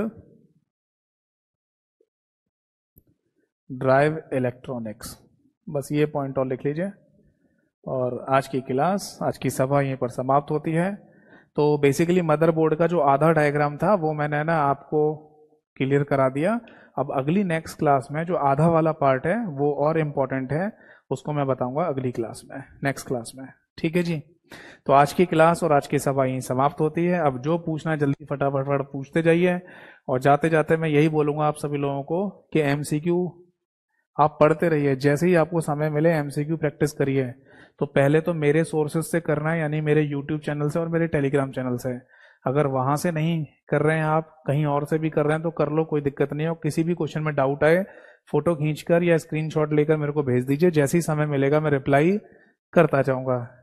ठीक है, व्हाट्सएप पे करना, और व्हाट्सएप नंबर मैंने क्लास की शुरुआत में आपको दिया ही था। ठीक, चलिए। एक बच्चे ने ये पूछा है कि सर, हाँ आपने रक्षाबंधन नहीं मनाया। देखो रक्षाबंधन का मतलब शायद आप ऐसे समझ रहे होंगे कि मेरे हाथ में आपको राखी बंधी हुई दिखाई नहीं दे रही होगी। एक्चुअली बात यह है, देखो मैं एक पूरे दिन, पूरा एक दिन जो रक्षाबंधन का होता है उस दिन तो राखी बांध लेता हूँ।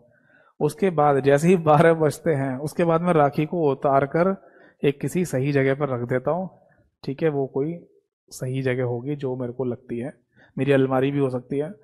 क्योंकि मेरे को है ना थोड़ी सी मतलब एलर्जी टाइप की है वाटर से। एक्चुअली हमारे है ना हाथ बहुत बार धुलते रहते हैं, मेरे तो ज़्यादा ही धुलते रहते हैं क्योंकि मैं नॉर्मल है ना इंक वाले बोर्ड से पढ़ा रहा हूँ आपको। तो इसमें ना हाथ मेरे थोड़े काले काले हो जाते हैं इंक की वजह से, तो मैं बार बार हाथ धोता रहता हूँ। ठीक है, तो फिर वो गीला हो जाता है बार बार, तो मेरे को अजीब सा लगने लगता है, इस वजह से मैं राखी को उतार कर रख देता हूँ। ठीक है, और क्या पूछा है। एक बच्चे ने पूछा है सर ये बताइए कि पूरा फोकस RPF, दिल्ली पुलिस और SSC पर है। ठीक है जी, बट ये बताओ कि मेरा पूरा focus RPF, Delhi police, SSC पर है, तो बट राजस्थान में CET का एग्जाम है सितंबर में, तो फैमिली फोर्स कर रही है कि CET के लिए, तो मेरे को क्या करना चाहिए। देखिए बात यह है ना कि आपका कोई एग्जाम है जो आपकी ड्रीम जॉब है। ठीक है, मैं सभी के कमेंट लूंगा, एक एक करके सभी के बारे में बता दूं। पहले आपकी जो ड्रीम जॉब है और आपको उसी में जाना है, तो फोकस तो उसी पे होना चाहिए। बट अगर इस बीच में जैसे आपके पेरेंट्स फोर्स कर रहे हैं कि राजस्थान CET का भी एग्जाम दे दो, उसकी तैयारी आपके ड्रीम जॉब की तैयारी से मैच कर रही है, तो दे दो, क्या दिक्कत आ रही है। एग्जाम ही तो देना है आपको, घर वालों की खुशी के लिए एग्जाम दे आना। और एग्जाम देने में क्या है, कुछ ना कुछ एक्सपीरियंस ही गेन करोगे, है नहीं। बट सिलेबस सेम होना चाहिए। अब जैसे मैं एक एग्जांपल बताता हूँ, कोई SSC की तैयारी कर रहा है और कोई बैंक की तैयारी कर रहा है, बैंक में उसे PO या क्लर्क बनना है, और कोई SSC की तैयारी कर रहा है, दोनों का सिलेबस अलग है। भले सब्जेक्ट के नाम एक जैसे हो कि यहाँ भी मैथ आएगी, यहाँ भी मैथ आएगी, यहाँ भी इंग्लिश है, यहाँ भी इंग्लिश है, बट पैटर्न अलग अलग है। तो कोई ये कहे कि मैं SSC की तैयारी कर रहा हूँ, मेरा ड्रीम जॉब SSC है, और फिर घर वाले कहते हैं नहीं बैंक की कर, तो फिर वहां दिक्कत हो सकती है। ठीक है, बाकी मिलता जुलता ही सिलेबस किसी एग्जाम का है तो एग्जाम दे दो, क्या दिक्कत आ रही है। फोकस अपने एग्जाम पर ही रखिए जो आपकी ड्रीम जॉब है। एक बच्चे ने लिखा है sir any suggestion for VOD classes, my exam in September and. आप है ना VOD क्लास में भी अपना सिलेबस पूरा कंप्लीट कर सकते हैं, ये बात मैंने फर्स्ट इंट्रोडक्शन क्लास में भी बताई थी। और ज्यादा से ज्यादा जो अंतर आता है लाइव और VOD क्लास में वो होता है 10 से 20% का, बस। वो भी जो एग्जाम होते रहते हैं उनके अकॉर्डिंग हम अपने कंटेंट में थोड़ा बहुत चेंज कर लेते हैं, किसी चीज पे ज्यादा फोकस करना है, किसी पे कम करना है। ठीक है, यही हो सकता है, वरना बहुत ज्यादा अंतर नहीं आएगा। आप VOD क्लासेस से भी अपना सिलेबस पूरा कर सकते हैं। एक बच्चे ने लिखा sir pen drive USB drive एक हार्ड डिस्क हो सकता है क्या? पेन ड्राइव और यूएसबी ड्राइव, देखो पेन ड्राइव हार्ड डिस्क तो नहीं होती, पेन ड्राइव जो होती है उसको हार्ड डिस्क तो नहीं बोल सकते हैं। बाकी जो यूएसबी ड्राइव आप लिख रहे हैं ना, वो किस लिए लिख रहे हो? पेन ड्राइव के लिए ही, या फिर आपने ऑब्लिक लगा के लिखा है सत्यनारायण जी पेन ड्राइव और यूएसबी ड्राइव, तो ये पेन ड्राइव कह दो या यूएसबी ड्राइव कह दो, एक ही बात है।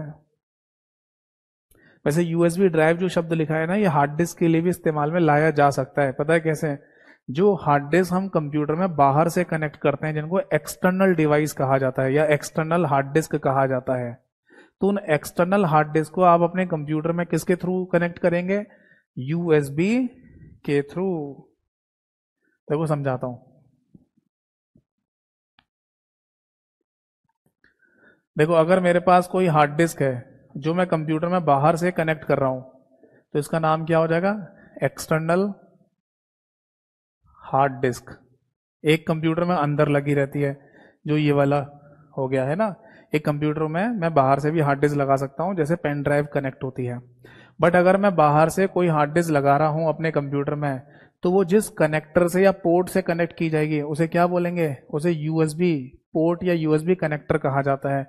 तो फिर मैं यहां ये कह सकता हूं ना, एक्सटर्नल यूएसबी हार्ड डिस्क।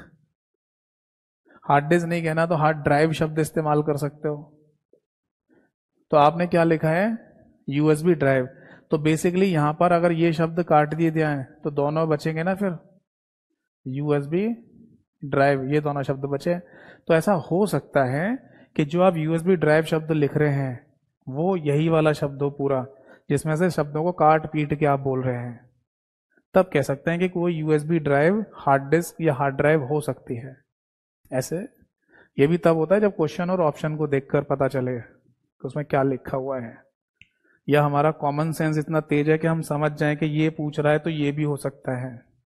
बाकी पेन ड्राइव को हम हार्ड डिस्क या हार्ड ड्राइव नहीं कह सकते। ठीक है, आज की क्लास यहीं समाप्त होती है, अगली क्लास में मिलूंगा, तब तक के लिए नमस्कार सभी को, जय हिंद।